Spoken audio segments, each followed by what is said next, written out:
معزز ناظرین السلام علیکم، میں ہوں محمد حفیظ۔ آپ دیکھ رہے ہیں یوٹیوب چینل اردو اسپیشل۔ اس ویڈیو میں ہم آج اردو شاعری کا سرمایہ ڈسکس کریں گے، جس میں غزل، نظم، قصیدہ، مرثیہ گوئی اور مثنوی شامل ہیں۔ غزل، اس کے لغوی معنی عورتوں سے بات کرنا۔ اصطلاح میں شاعری کی وہ قسم جس میں عشق و عاشقی کے موضوعات بیان کیے جائیں، لیکن جدید شاعری میں کسی بھی موضوع پر غزل لکھی جا سکتی ہے۔ نظم، اس کے لغوی معنی لڑی میں پرونا یا ترتیب دینا کے ہیں۔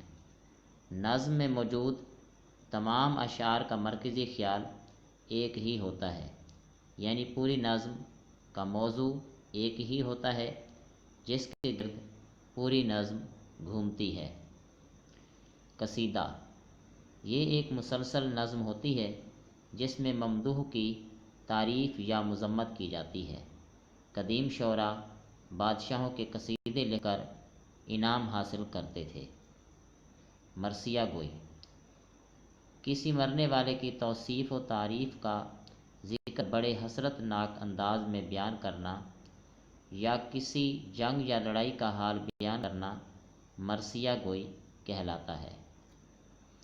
مثنوی، یہ ایک طویل نظم جس کے ہر شعر کے دونوں مصرے ہم قافیہ ہوں اور ہر شعر کا قافیہ الگ ہو۔